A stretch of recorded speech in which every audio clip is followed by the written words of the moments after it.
Hi friends, আজ আমি আপনাদের সঙ্গে একেবারেই ঘরোয়া পদ্ধতিতে ঘুগনি রান্না করার রেসিপিটি শেয়ার করব। এই রান্নাটি করার জন্য আমার এখানে লাগছে আলু, পেঁয়াজ, রসুন, আদা, কাঁচা লঙ্কা, শুকনো লঙ্কা, টমেটো, জিরে, ধনে, লবণ, হলুদ, গরম মশলা আর ধনে পাতা।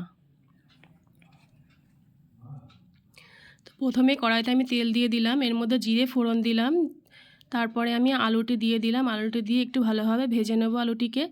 আলুটা ভাজা হয়ে গেছে, এবার আমি এর মধ্যে দিয়ে দেবো পেঁয়াজ, আদা, রসুন, লঙ্কা, জিরে, ধনে আমি একসাথে পেস্ট করে দিয়ে দিয়েছি। এবার আমি এর মধ্যে লবণ দিলাম, হলুদ দিলাম আর চিনি দিলাম। এবার এটিকে একটু ভালোভাবে কষিয়ে নেব। এখানে পেঁয়াজটি আমি পেস্ট করে দিয়েছি, আপনারা চাইলে পেঁয়াজটি ভেজেও দিতে পারেন। এর মধ্যে আমি একটু টমেটোও দিয়ে দিলাম। এবার এটিকে আরেকটু ভালোভাবে কষিয়ে নেব। তো মশলাটি আমার ভালোভাবে কষানো হয়ে গেছে। এবার সিদ্ধ করে রাখা বুটটি আমি দিয়ে দিলাম।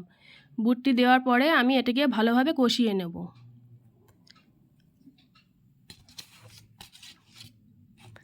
তো বুট ভালোভাবে মোটামুটি কষানো হয়ে গেছে। এবার আমি এর মধ্যে জল দিয়ে দেব।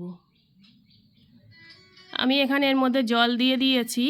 এবার ঘুগনিটিকে আমি ফোটানোর জন্য একটু ঢেকে দেব। তো দেখুন ঘুগনিটি ফুটে উঠেছে ভালোভাবে।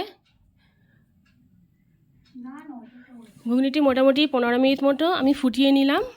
তা আমার ঘুগনি রান্না রেডি। এবার আমি শেষে এর মধ্যে ধনেপাতা দিয়ে দিলাম।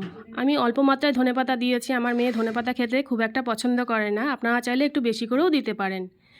তো ঘুগনি রান্না মোটামুটি হয়ে গেছে। এবার আমি সব শেষে এর মধ্যে একটু গরম মশলা দিয়ে দেবো। গরম মশলা দিয়ে ঘুগনিটিকে একটু নাড়াচাড়া করে নামিয়ে নেব। তো আমার ঘুগনি রান্না রেডি বন্ধুরা। এই ভিডিওটি যদি আপনাদের ভালো লেগে থাকে তাহলে প্লিজ লাইক, কমেন্ট, সাবস্ক্রাইব করে আমার পাশে থাকবেন।